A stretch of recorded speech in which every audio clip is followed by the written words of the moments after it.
Chapter 26. Personality, an Obstacle. Questioner. As I can see, the world is a school of yoga, and life itself is yoga practice. Everybody strives for perfection, and what is yoga but striving? There is nothing contemptible about the so-called common people and their common lives. They strive as hard and suffer as much as the yogi, only they are not conscious of their true purpose. Maharaj, in what way are your common people yogis? Questioner. Their ultimate goal is the same. What the yogi secures by renunciation, tyag, the common man realizes through experience, bhoga. The way of bhoga is unconscious and therefore repetitive and protracted, while the way of yoga is deliberate and intense and therefore can be more rapid. Maharaj. Maybe the periods of yoga and bhoga alternate.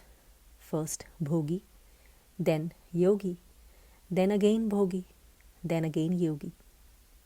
Questioner. What may be the purpose? Maharaj. Weak desires can be removed by introspection and meditation, but strong, deep-rooted ones must be fulfilled and their fruits, sweet or bitter, tasted. Questioner. Why then should we pay tribute to yogis and speak slightingly of bhogis? All are yogis, in a way. Maharaj. On the human scale of values, deliberate effort is considered praiseworthy. In reality, both the yogi and bhogi follow their own nature according to circumstances and opportunities. The yogi's life is governed by a single desire to find truth. The bhogi serves many masters, but the bhogi becomes a yogi, and the yogi may get a rounding up in a bout of bhoga. The final result is the same. Questioner. Buddha is reported to have said that it is tremendously important to have heard that there is enlightenment, a complete reversal and transformation in consciousness. The good news is compared to a spark in a shipload of cotton.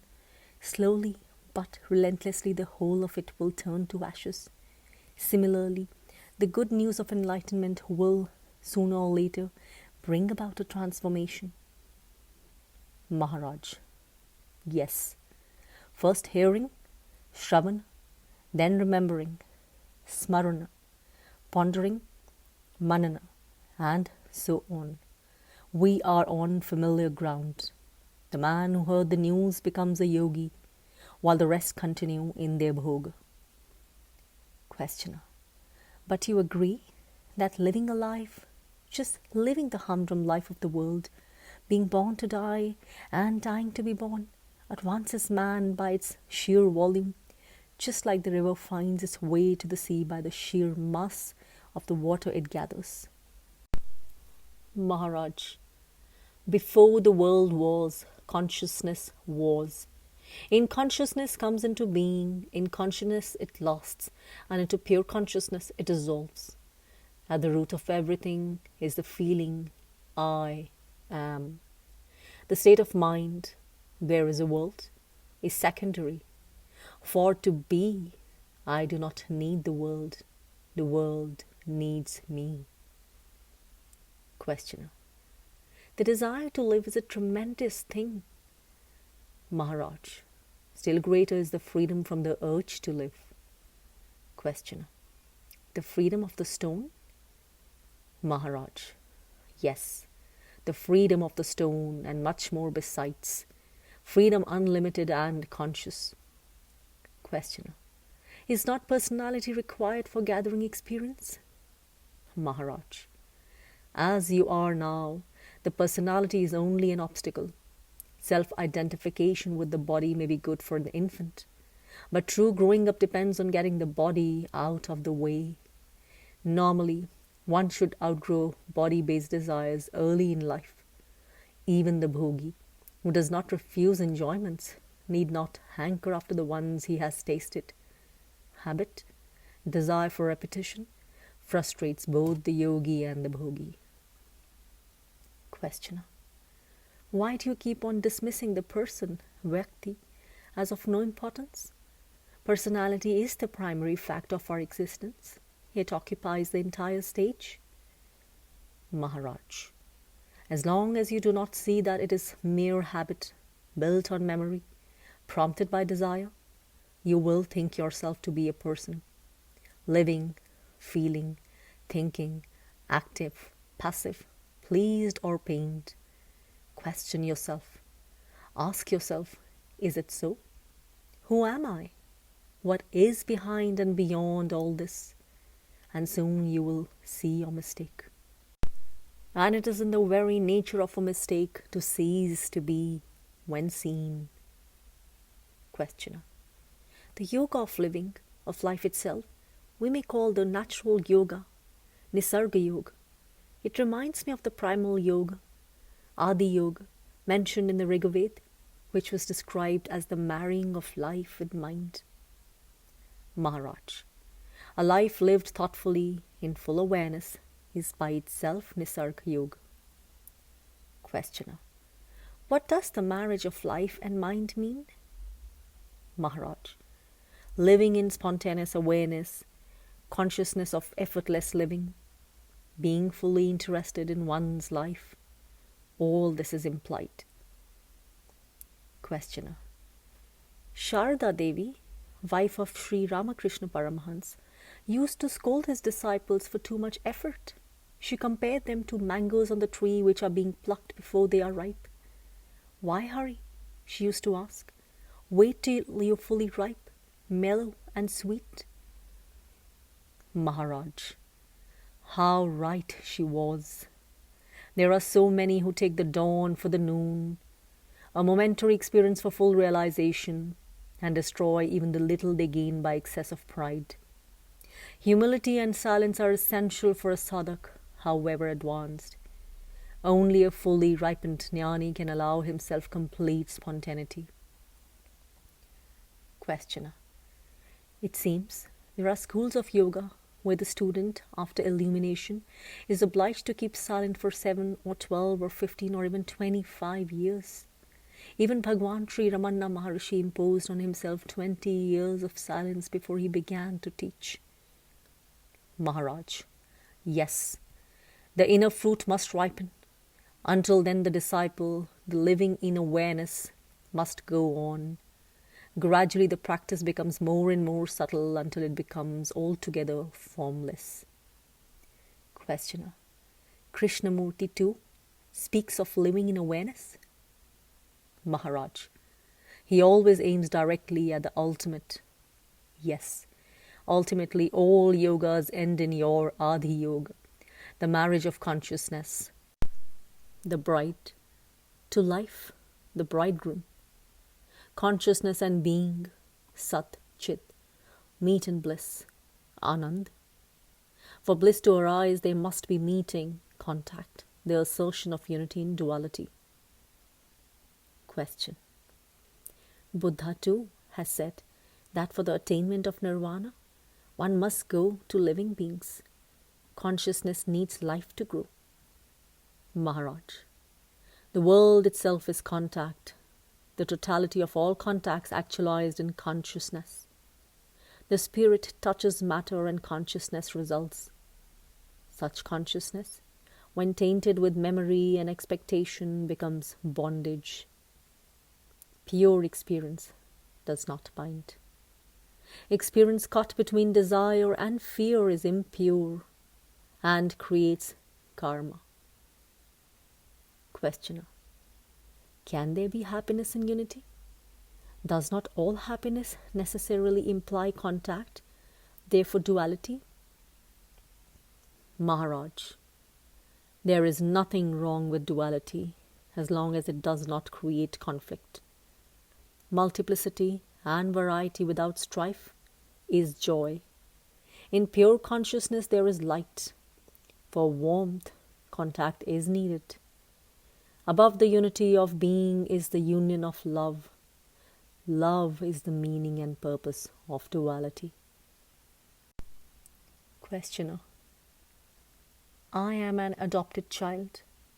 I do not know my own father. My mother died when I was born. My foster father, to please my foster mother, who was childless, adopted me, almost by accident. He's a simple man, a truck owner and driver. My mother keeps the house. I'm 24 years now. For the last 2.5 years I've been traveling, restless, seeking. I want to live a good life, a holy life. What am I to do? Maharaj, go home. Take charge of your father's business. Look after your parents in their old age. Marry the girl who is waiting for you. Be loyal. Be simple. Be humble. Hide your virtue. Live silently. The 5 senses and the 3 qualities, gunas, are your 8 steps in yoga. And I am is the great reminder, Mahamantra. You can learn from them all you need to know. Be attentive. Inquire ceaselessly. That is all. Questioner. If just living one's life liberates, why are not all liberated? Maharaj. All are being liberated. It is not what you live, but how you live that matters. The idea of enlightenment is of utmost importance. Just to know that there is such a possibility changes one's entire outlook. It acts like a burning match in a heap of sawdust. All the great teachers did nothing else. A spark of truth can burn up a mountain of lies. The opposite is also true. The sun of truth remains hidden behind the cloud of self-identification with the body. Questioner. This spreading the good news of enlightenment seems very important. Maharaj. The very hearing of it is a promise of enlightenment. The very meeting with the Guru is the assurance of liberation. Perfection is life-giving and creative. Questioner. Does a realized man ever think, I am realized? Is he not astonished when people make much of him? Does he not take himself to be an ordinary human being? Maharaj. Neither ordinary nor extraordinary. Just being aware and affectionate, intensely. He looks at himself without indulging in self-definitions and self-identifications. He does not know himself as anything apart from the world. He is the world. He is completely rid of himself, like a man who is very rich but continually gives away his riches. He is not rich, for he has nothing. He is not poor, for he gives abundantly. He is just propertyless. Similarly, the realized man is egoless. He has lost the capacity of identifying himself with anything.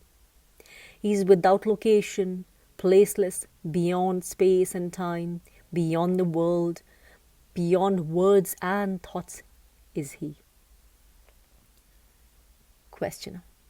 Well, it is deep mystery to me. I am a simple man. Maharaj. It is you who are deep, complex, mysterious, hard to understand. I am simplicity itself compared to you. I am what is, without any distinction whatsoever into inner and outer, mine and yours, good and bad. What the world is, I am, and what I am, the world is. Questioner. How does it happen that each man creates his own world? Maharaj. When a number of people are asleep, each dreams his own dream. Only on awakening the question of many different dreams arises and dissolves when they all seen as dreams, as something imagined. Questioner. Even dreams have a foundation? Maharaj. In memory. Even then what is remembered is but another dream. The memory of the false cannot but give rise to the false. There is nothing wrong with memory as such. What is false is its content. Remember facts, forget opinions. Questioner. What is a fact? Maharaj. What is perceived in pure awareness unaffected by desire and fear, is fact.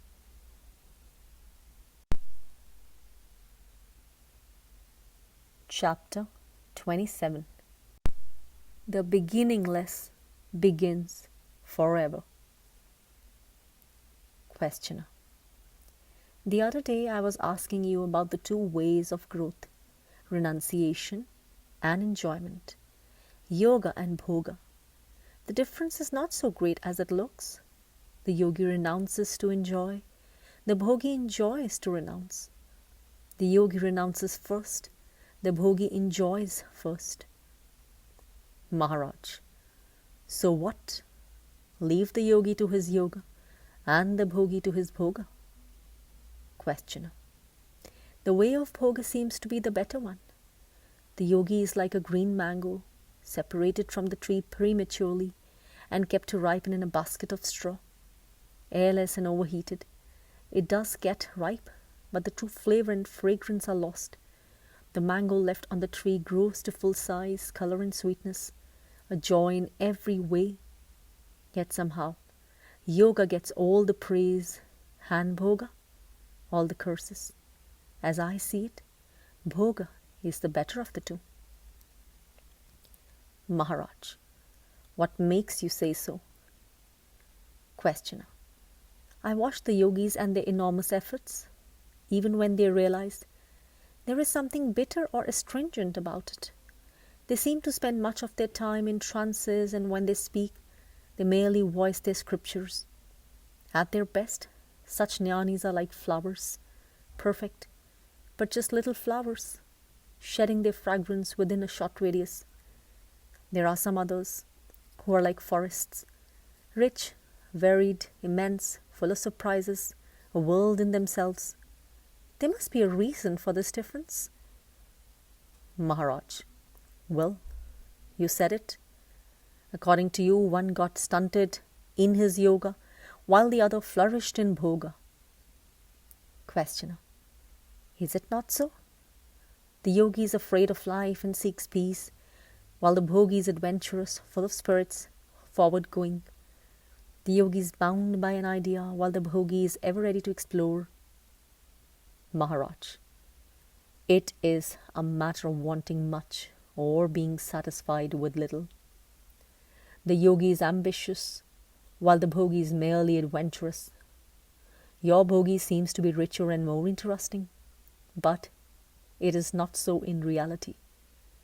The yogi is narrow as the sharp edge of the knife.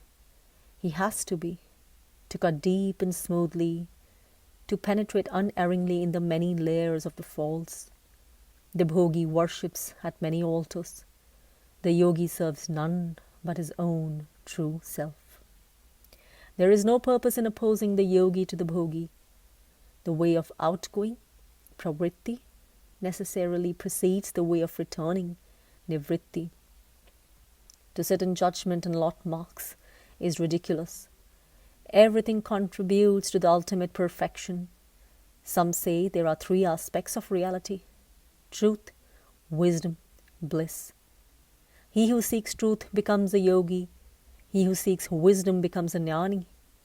He who seeks happiness becomes the man of action. Questioner. We are told of the bliss of non-duality. Maharaj. Such bliss is more in the nature of a great peace. Pleasure and pain are the fruits of actions, righteous and unrighteous. Questioner. What makes the difference? Maharaj. The difference is between giving and grasping. Whatever the way of approach, in the end all becomes one. Questioner. If there be no difference in the goal, why discriminate between various approaches? Maharaj. Let each act according to his nature. The ultimate purpose will be served in any case. All your discriminations and classifications are quite all right, but they do not exist in my case. As the description of a dream may be detailed and accurate, though without having any foundation, so does your pattern fit nothing but your own assumptions. You begin with an idea and you end with the same idea under a different garb. Questioner. How do you see things? Maharaj. One and all are the same to me. The same consciousness, Chit, appears as being Sat, and as bliss, Anand. Chit in movement is Anand. Chit, motionless, is being. Questioner. Still, you are making a distinction between motion and motionlessness? Maharaj. Non-distinction speaks in silence. Words carry distinctions. The unmanifested, Nirguna, has no names. All names refer to the manifested, Sagun. It is useless to struggle with words to express what is beyond words. Consciousness, Chidanand, is spirit, Purush. Consciousness is matter, Prakriti. Imperfect spirit is matter. Perfect matter is spirit. In the beginning as in the end, all is one. All division is in the mind, Chitta. There is none in reality, Chit. Movement and rest are states of mind and cannot be without their opposites. By itself, nothing moves, nothing rests. It is a grievous mistake to attribute to mental constructs absolute existence. Nothing exists by itself. Questioner. You seem to identify rest with the supreme state? Maharaj. There is rest as a state of mind, Chidaram, and there is rest as a state of being, Atmaram. The former comes and goes while the true rest is the very heart of action. Unfortunately, language is a mental tool and works only in opposites. Questioner. As a witness you are working or at rest? Maharaj. Witnessing is an experience, and rest is freedom from experience. Questioner. Can't they coexist? As the tumult of the waves and the quiet of the deep coexist in the ocean? Maharaj. Beyond the mind there is no such thing as experience. Experience is a dual state. You cannot talk of reality as an experience. Once this is understood, you will no longer look for being and becoming as separate and opposite. In reality, they are one and inseparable. Like roots and branches of the same tree, both can exist only in the light of consciousness, which again arises in the wake of the sense, I am. This is the primary fact. If you miss it, you miss all. Questioner. Is the sense of being a product of experience only? The great saying, Mahavakya, Tat Sat, is it a mere mode of mentation? Maharaj. Whatever is spoken is speech only. Whatever is thought only. The real meaning is unexplainable, though experienceable. The Mahavakya is true, but your ideas are false. For all ideas, Kalpana, are false. Questioner. Is the conviction, I am that, false? Maharaj. Of course. Conviction is a mental state. In that there is no I am. With the sense I am emerging, that is obscured. As with the sun rising, the stars are wiped out. But as with the sun comes light, so with the sense of self comes bliss, Chidanand. The cause of bliss is sought in the not I, and thus the bondage begins. Questioner. In your daily life, you're always conscious of your real state? Maharaj. Neither conscious nor unconscious. I do not need convictions, I live on courage. Courage is my essence, which is love of life. I am free of memories and anticipations, unconcerned with what I am and what I am not. I am not addicted to self-descriptions. Soham and Brahmasmi, I am He, I am the Supreme, are of no use to me. I have the courage to be as nothing and to see the world as it is, nothing. It sounds simple. Just try it. Questioner. But what gives you courage? Maharaj. How perverted are your views? Need courage be given? Your question implies that anxiety is the normal state and courage is abnormal. It is the other way round. Anxiety and hope are born of imagination. I am free of both. I am simple being and I need nothing to rest on. Questioner. Unless you know yourself, of what use is your being to you? To be happy with what you are, you must know what you are. Maharaj. Being shines as knowing. Knowing is warm in love. It is all one. You imagine separations and trouble yourself with questions. Don't concern yourself overmuch with formulations. Pure being cannot be described. Questioner. Unless a thing is knowable and enjoyable, it is of no use to me. It must become a part of my experience, first of all. Maharaj. You are dragging down reality to the level of experience. How can reality depend on experience when it is the very ground, Aadhar of experience? Reality is in the very fact of experience, not in its nature. Experience is, after all, a state of mind, while being is definitely not a state of mind. Questioner. Again, I am confused. Is being separate from knowing? Maharaj. The separation is an appearance. Just as this dream is not apart from the dreamer, so is knowing not apart from being. The dream is the dreamer. The knowledge is the knower. The distinction is merely verbal. Questioner. I can see now that Sat and Chit are one. But what about bliss? Anand. Being and consciousness are always present together, but bliss flashes only occasionally. Maharaj. The undisturbed state of being is bliss. The disturbed state is what appears as the world. In non-duality, there is bliss. In duality, experience.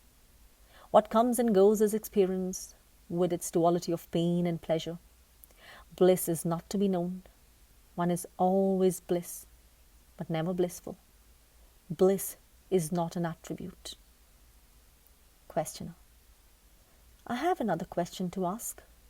Some yogis attain their goal, but it is of no use to others. They do not know or are not able to share. Those who can share what they have initiate others. Where lies the difference? Maharaj. There is no difference. Your approach is wrong. There are no others to help. A rich man, when he hands over his entire fortune to his family, has not a coin left to give a beggar. So is the wise man, Jnani, stripped of all his powers and possessions. Nothing, literally nothing, can be said about him. He cannot help anybody, for he is everybody. He is the poor and also his poverty, the thief and also his thievery. How can he be said to help when he is not a part? Who thinks of himself as separate from the world? Let him help the world. Question. Still, there is duality, there is sorrow, there is need of help. By denouncing it as mere dream, nothing is achieved. Maharaj. The only thing that can help is to wake up from the dream. Questioner. An awakener is needed. Maharaj. Who again is in the dream? The awakener signifies the beginning of the end. There are no eternal dreams. Questioner. Even when it is beginningless? Maharaj, everything begins with you. What else is beginningless? Questioner, I began at birth. Maharaj, that is what you are told. Is it so? Did you see yourself beginning? Questioner, I began just now. All else is memory. Maharaj, quite right. The beginningless begins forever. In the same way I give eternally, because I have nothing.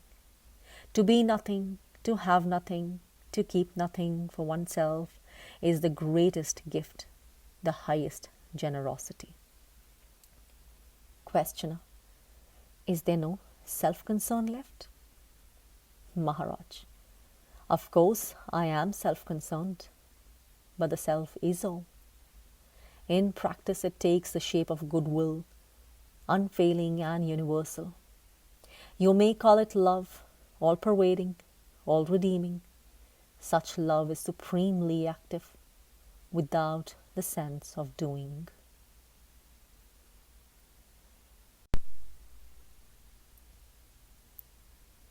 Chapter 28. All suffering is born of desire. Questioner, I come from a far-off country. I had some inner experiences of my own, and I would like to compare notes. Maharaj, by all means. Do you know yourself? Questioner, I know that I am not the body, nor am I the mind. Maharaj, what makes you say so? Questioner, I do not feel I am in the body. I seem to be all over the place, everywhere. As to the mind, I can switch it on and off, so as to say, this makes me feel I am not the mind. Maharaj, when you feel yourself everywhere in the world, do you remain separate from the world? Or are you the world? Questioner, both. Sometimes I feel myself to be neither mind nor body, but one single all-seeing I. When I go deeper into it, I find myself to be all I see, and the world and myself become one. Maharaj, very well. What about desires? Do you have any? Questioner, yes, they come, short and superficial. Maharaj, and what do you do about them?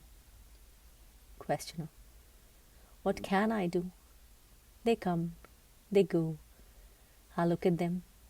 Sometimes I see my body and my mind engaged in fulfilling them.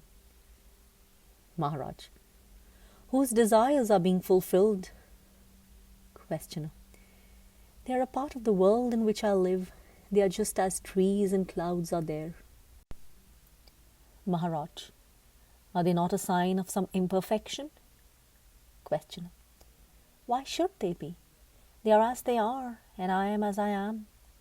How can the appearance and disappearance of desires affect me? Of course, they affect the shape and content of the mind. Maharaj, very well. What is your work? Questioner, I am a probation officer. Maharaj, what does it mean? Questioner, juvenile offenders are let off on probation, and there are special officers to watch their behavior and to help them get training and find work. Maharaj, must you work? Questioner, who works? Work happens to take place. Maharaj, do you need to work? Questioner, I need it for the sake of money. I like it because it puts me in touch with living beings. Maharaj, what do you need them for? Questioner, they may need me, and it is their destinies that made me take up this work. It is one life, after all. Maharaj, how did you come to your present state? Questioner, Shri Ramana Maharishi's teachings have put me on my way. Then I met one Douglas Harding, who helped me by showing me how to work on the Who am I? Maharaj. Was it sudden or gradual? Questioner. It was quite sudden, like something quite forgotten coming back into one's mind, or like a sudden flash of understanding. How simple, I said. How simple. I am not what I thought I am. I am neither the perceived nor the perceiver. I am the perceiving only. Maharaj. Not even the perceiving, but that which makes all this possible. Questioner. What is love? Maharaj. When the sense of distinction and separation is absent, you may call it love. Questioner. Why so much stress on love between man and woman? Maharaj. Because the element of happiness in it is so prominent. Questioner. Is it not so in all love? Maharaj. Not necessarily. Love may cause pain. You then call it compassion. Questioner. What is happiness? Maharaj. Harmony between the inner and the outer is happiness. On the other hand, self-identification with the outer causes is suffering. Questioner. How does self-identification happen? Maharaj. The self by its very nature knows itself only. For lack of experience, whatever it perceives it takes to be itself. Battered, it learns to look out, viveka, and to live alone, vairagya. When right behavior, uparati, becomes normal, a powerful inner urge, mukshutva, makes it seek its source. The candle of the body is lighted and all becomes clear and bright. Atma Prakash. Questioner. What is the real cause of suffering? Maharaj. Self-identification with the limited, Vyaktitva. Sensations as such, however strong, do not cause suffering. It is the mind, bewildered by wrong ideas, addicted to thinking, I am this, I am that fears loss and craves gain and suffers when frustrated. Questioner. A friend of mine used to have horrible dreams night after night. Going to sleep would terrorize him.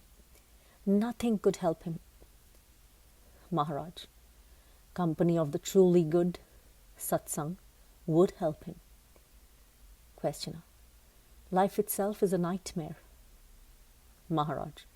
Noble friendship, satsang, is a supreme remedy for all ills, physical and mental.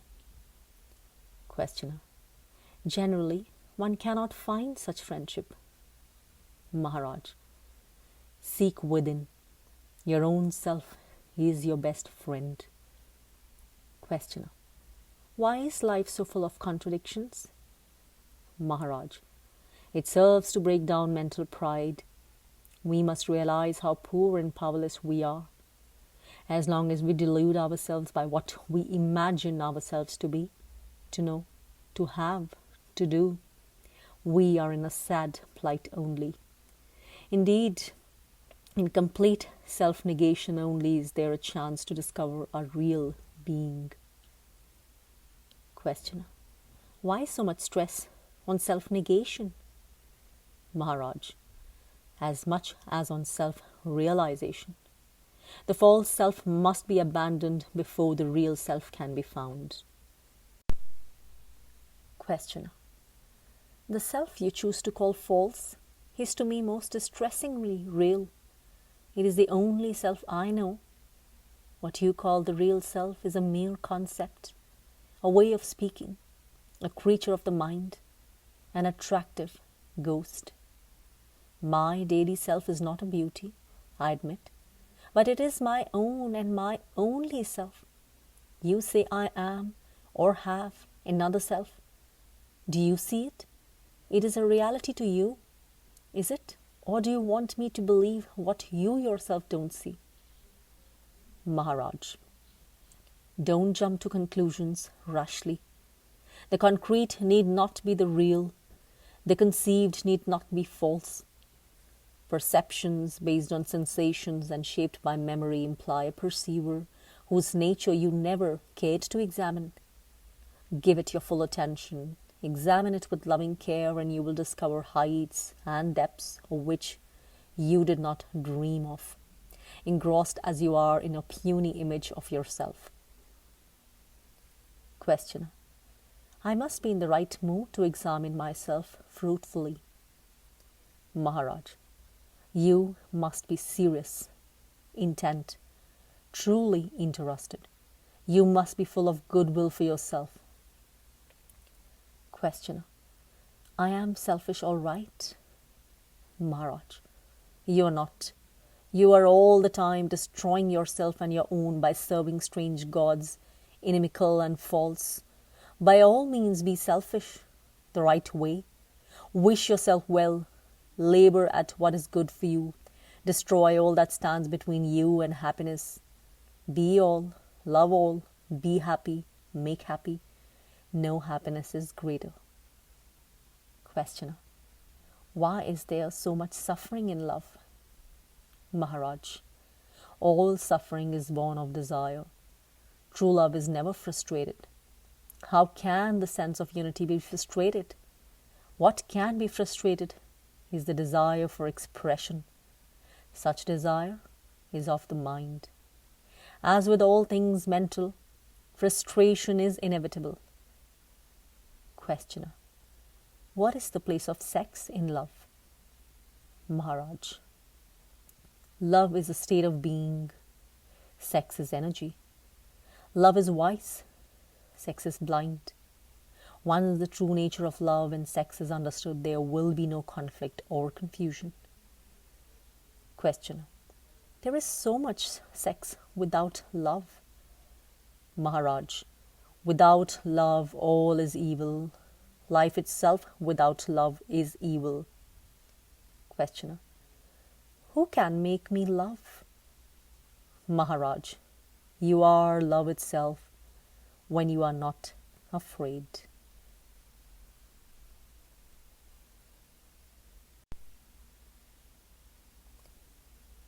Chapter 29. Living is life's only purpose. Questioner: what does it mean to fail in yoga? Who is a failure in yoga? Yoga Prashta. Maharaj: it is only a question of incompletion. He who could not complete his yoga for some reason is called failed in yoga. Such failure is only temporary, for there can be no defeat in yoga. This battle is always won, for it is a battle between the true and all false. The false has no chance. Questioner: who fails? The person, Vyakti, or the self, Vyakt? Maharaj: the question is wrongly put. There is no question of failure neither in the short nor in the long. It is like travelling along an arduous road in an unknown country. Of all the innumerable steps, there is only the last which brings you to your destination. Yet, you will not consider all previous steps as failures. Each brought you nearer to your goal, even when you had to turn back to bypass an obstacle. In reality, each step brings you to your goal, because to be always on the move, learning, discovering, unfolding, is your eternal destiny. Living is life's only purpose. The self does not identify itself with success or failure. The very idea of becoming this or that is unthinkable. The self understands that success and failure are relative and related, that they are the very warp and weft of life. Learn from both and go beyond. If you have not learnt, repeat. Questioner: who am I to learn? Maharaj: to live without self-concern. For this, you must know your own true being, Swarup, as indomitable, fearless, ever victorious. Once you know with absolute certainty that nothing can trouble you but your own imagination, you come to disregard your desires and fears, concepts and ideas, and live by truth alone. Questioner: what may be the reason that some people succeed and others fail in yoga? Is it destiny, or character, or just accident? Maharaj: nobody ever fails in yoga. It is all a matter of the rate of progress. It is slow in the beginning and rapid in the end. When one is fully matured, realization is explosive. It takes place spontaneously or at the slightest hint. The quick is not better than the slow. Slow ripening and rapid flowering alternate. Both are natural and right. Yet, all this is so in the mind only. As I see it, there is really nothing of the kind. In the great mirror of consciousness, images arise and disappear, and only memory gives them continuity. And memory is material, destructible, perishable, transient. On such flimsy foundations we build a sense of personal existence, vague, intermittent, dreamlike. This vague persuasion, I am so and so, obscures the changeless state of pure awareness and makes us believe that we are born to suffer and to die. Questioner: just as a child cannot help growing, so does a man, compelled by nature, make progress. Why exert oneself? Where is the need of yoga? Maharaj: there is progress all the time. Everything contributes to progress, but this is the progress of ignorance. The circles of ignorance may be ever widening, yet it remains a bondage all the same. In due course, a guru appears to teach and inspire us to practice yoga, and a ripening takes place as a result of which the immemorial night of ignorance dissolves before the rising sun of wisdom. But in reality, nothing happened. The sun is always there. There is no night to it. The mind, blinded by the I am the body idea, spins out endlessly its thread of illusion. Questioner: if all is a part of natural process, where is the need of effort? Maharaj: even effort is a part of it. When ignorance becomes obstinate and hard and the character gets perverted, effort and the pain of it become inevitable. In complete obedience to nature, there is no effort. The seed of spiritual life grows in silence and in darkness until its appointed hour. Questioner: we come across some great people who in their old age become childish, petty, quarrelsome, and spiteful. How could they deteriorate so much? Maharaj: they were not perfect yogis, having their bodies under complete control, or they might not have cared to protect their bodies from the natural decay. One must not draw conclusions without understanding all the factors. Above all, one must not make judgments of inferiority or superiority. Youthfulness is more a matter of vitality, prana, than of wisdom, jnana. Questioner: one may get old, but why should one lose all alertness and discrimination? Maharaj: consciousness and unconsciousness, while in the body, depend on the condition of the brain. But the self is beyond both, beyond the brain, beyond the mind. The fault of the instrument is no reflection on its user. Questioner: I was told that a realized man will never do anything unseemly. He will always behave in an exemplary way. Maharaj: who sets the example? Why should a liberated man necessarily follow conventions? The moment he becomes predictable, he cannot be free. His freedom lies in his being free to fulfill the need of the moment, to obey the necessity of the situation. Freedom to do what one must, what is right, is real freedom. Questioner: still, there must be some way of making out who has realized and who has not. If one is indistinguishable from the other, of what use is he? Maharaj. He who knows himself has no doubts about it, nor does he care whether others recognize his state or not. Rare is the realized man who discloses his realization, and fortunate are those who have met him, for he does it for their abiding welfare. Questioner. When one looks around, one is appalled by the volume of unnecessary suffering that is going on. People who should be helped are not getting help. Imagine a big hospital ward full of incurables, tossing and moaning. Were you given the authority to kill them all and end their torture? Would you not do so? Maharaj. I would leave it to them to decide. Questioner. But if their destiny is to suffer, how can you interfere with destiny? Maharaj. Their destiny is what happens. There is no thwarting of destiny. You mean to say everybody's life is totally determined at his birth? What a strange idea! Were it so, the power that determines would see to it that nobody should suffer. Questioner. What about cause and effect? Maharaj.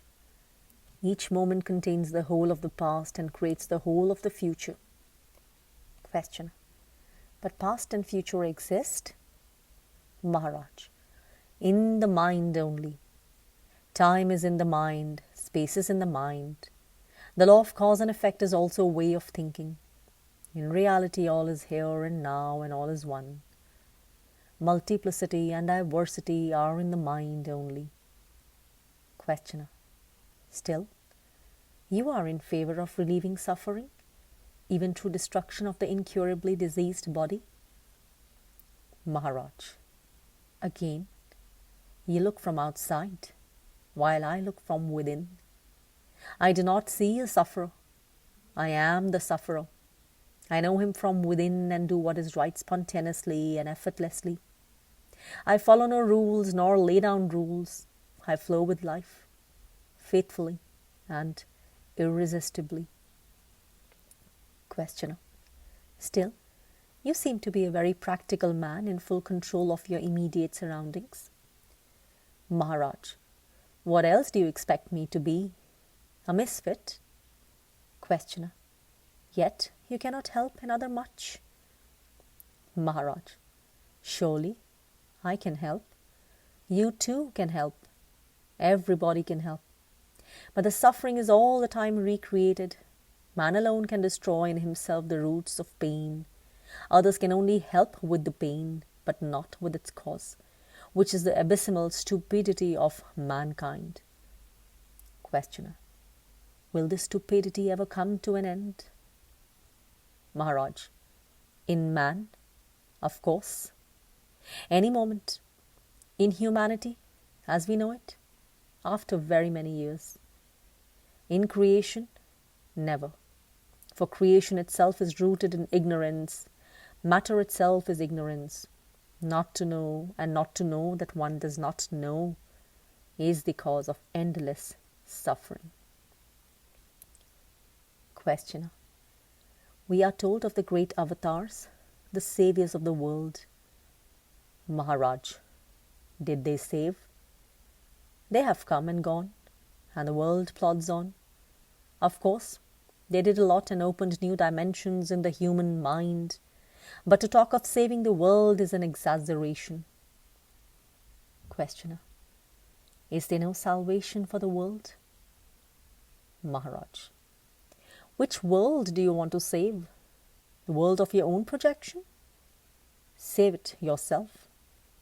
My world? Show me my world and I shall deal with it. I am not aware of any world separate from myself, which I am free to save or not to save. What business have you with saving the world when all the world needs is to be saved from you? Get out of the picture and see whether there is anything left to save. Questioner. You seem to stress the point that without you, your world would not have existed, and therefore the only thing you can do for it is to wind up the show. This is not a way out. Even if the world were of my own creation, this knowledge does not save it. It only explains it. The question remains, why did I create such a wretched world, and what can I do to change it? You seem to say, forget it all and admire your own glory. Surely you don't mean it. The description of a disease and its causes does not cure it. What we need is the right medicine. Maharaj, the description and causation are the remedy for a disease caused by obtuseness and stupidity. Just like a deficiency disease is cured through the supply of the missing factor, so are the diseases of living cured by good dose of intelligent detachment, vivek vairagya. Questioner, you cannot save the world by preaching counsels of perfection. People are as they are. Must they suffer?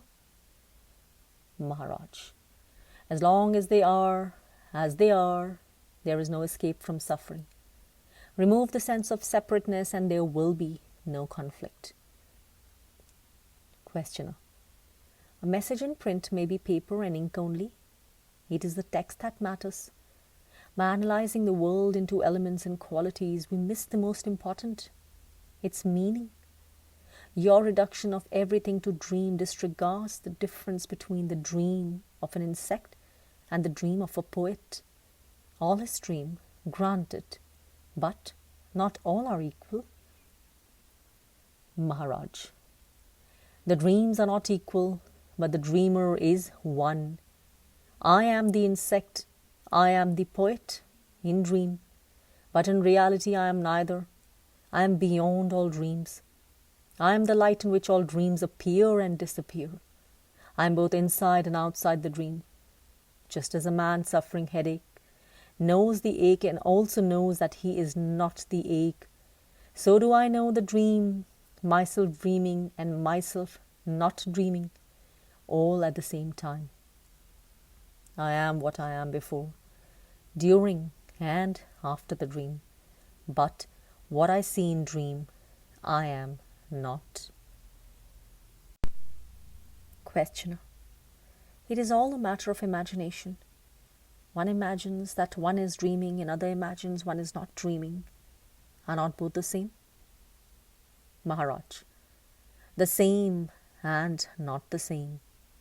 Not dreaming as an interval between two dreams is of course a part of dreaming. Not dreaming as a steady hold on and timeless abidance in reality has nothing to do with dreaming. In that sense, I never dream, nor ever shall. Questioner, if both dream and escape from dream are imaginings, what is the way out? Maharaj, there is no need of a way out. Don't you see that a way out is also part of the dream? All you have to do is to see the dream as dream. Questioner, if I start the practice of dismissing everything as a dream, where will it lead me? Maharaj, wherever it leads you, it will be a dream. The very idea of going beyond the dream is illusory. Why go anywhere? Just realize that you are dreaming a dream you call the world and stop looking for ways out. The dream is not your problem. Your problem is that you like one part of your dream and not another. Love all or none of it and stop complaining. When you have seen the dream as a dream, you have done all that needs to be done. Questioner, is dreaming caused by thinking? Maharaj, everything is a play of ideas. In the state free from ideation, nirvikalp samadhi, nothing is perceived. The root idea is I am. It shatters the state of pure consciousness and is followed by the innumerable sensations and perceptions, feeling and ideas which in their totality constitute God and His world. The I am remains as the witness, but it is by the will of God that everything happens. Questioner, why not by my will? Maharaj, again you have split yourself into God and witness. Both are one.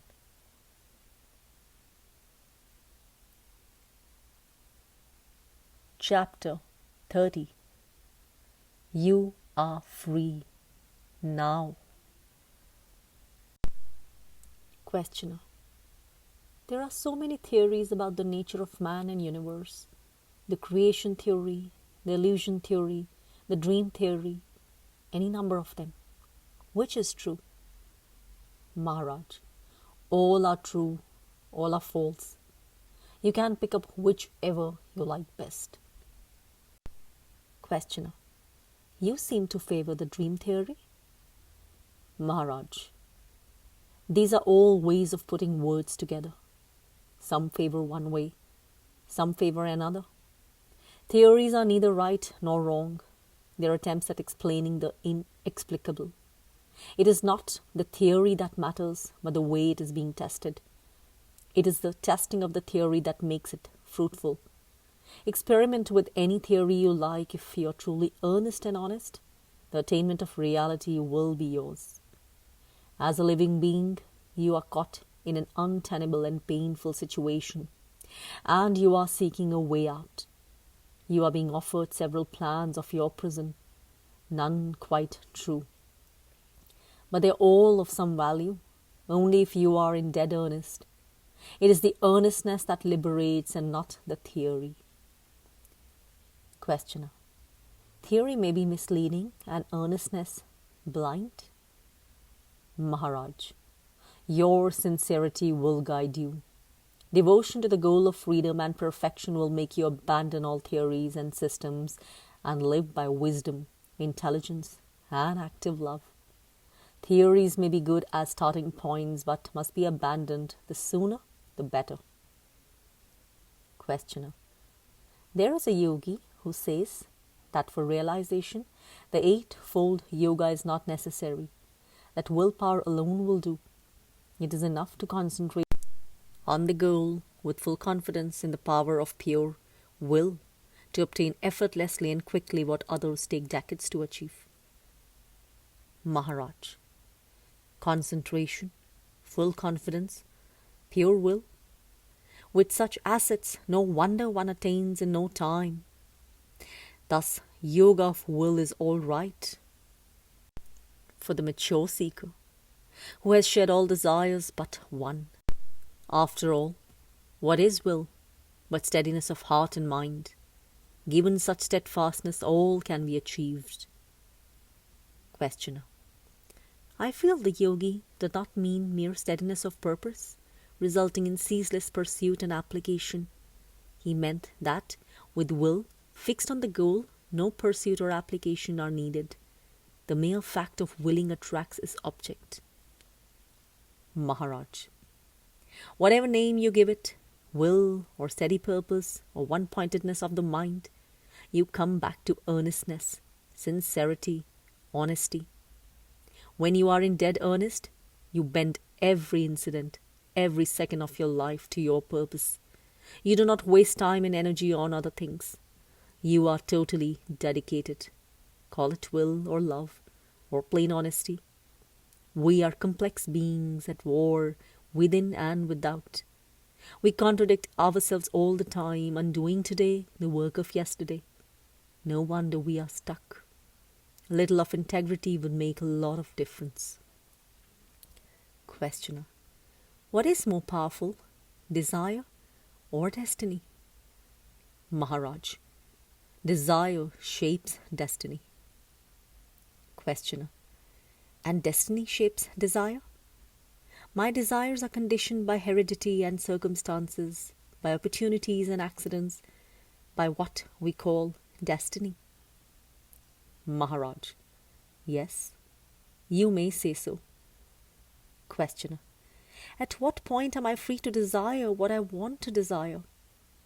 Maharaj. You are free now. What is it that you want to desire? Desire it. Questioner. Of course I am free to desire, but I am not free to act on my desire. Other urges will lead me astray. My desire is not strong enough, even if it has my approval. Other desires, which I disapprove, are stronger. Maharaj, maybe you are deceiving yourself. Maybe you are giving expression to your real desires, and the ones you approve of are kept on the surface for the sake of respectability. Questioner, it may be, as you say, but this is another theory. The fact is that I do not feel free to desire what I think I should, and when I seem to desire rightly, I do not act accordingly. Maharaj, it is all due to weakness of the mind and disintegration of the brain. Collect and strengthen your mind, and you will find that your thoughts and feelings, words and actions will align themselves in the direction of your will. Questioner, again a counsel of perfection. To integrate and strengthen the mind is not an easy task. How does one begin? Maharaj, you can start only from where you are. You are here and now. You cannot get out of here and now. Questioner, but what can I do here and now? Maharaj, you can be aware of your being, here and now. Questioner, that is all? Maharaj, that is all. There is nothing more to it. Questioner, all my waking and dreaming I am conscious of myself. It does not help me much. Maharaj, you were aware of thinking, feeling, doing. You were not aware of your being. Questioner, what is the new factor you want me to bring in? Maharaj, the attitude of pure witnessing, of watching the events without taking part in them. Questioner, what will it do to me? Maharaj, weak-mindedness is due to lack of intelligence, of understanding, which again is the result of non-awareness. By striving for awareness, you bring your mind together and strengthen it. Questioner, I may be fully aware of what is going on and yet quite unable to influence it in any way. Maharaj, you are mistaken. What is going on is a projection of your mind. A weak mind cannot control its own projections. Be aware, therefore, of your mind and its projections. You cannot control what you do not know. On the other hand, knowledge gives power. In practice, it is very simple. To control yourself, know yourself. Questioner, maybe I can come to control myself, but shall I be able to deal with the chaos in the world? Maharaj, there is no chaos in the world, except the chaos which your mind creates. It is self-created in the sense that at its very center is the false idea of oneself as a thing, different and separate from other things. In reality, you're not a thing, not separate. You are the infinite potentiality, the inexhaustible possibility. Because you are, all can be. The universe is but a partial manifestation of your limitless capacity to become. Questioner, I find that I am totally motivated by desire for pleasure and fear of pain. However noble my desire and justified my fear, pleasure and pain are the two poles between which my life oscillates. Maharaj, go to the source of both pain and pleasure, of desire and fear. Observe, investigate, try to understand. Questioner, desire and fear are both feelings caused by physical or mental factors. They are there, easily observable. But why are they there?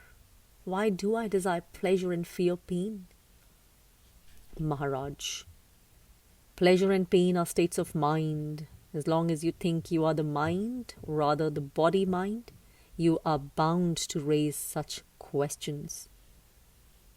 Questioner, and when I realize that I am not the body, shall I be free from desire and fear?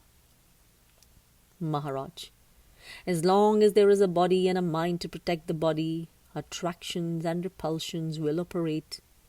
They will be there, out in the field of events, but will not concern you. The focus of your attention will be elsewhere. You will not be distracted. Questioner. Still, they will be there. Will one never be completely free? Maharaj. You are completely free even now. What you call destiny, karma, is but the result of your own will to live. How strong is this will you can judge by the universal horror of death. Questioner. People die willingly quite often. Maharaj. Only when the alternative is worse than death. But such readiness to die flows from the same source as the will to live, a source deeper even than life itself. To be a living being is not the ultimate state. There is something beyond, much more wonderful, which is neither being nor not being, neither living nor not living. It is a state of pure awareness, beyond the limitations of space and time. Once the illusion that the body, mind, is oneself is abandoned, death loses its terror. It becomes a part of living.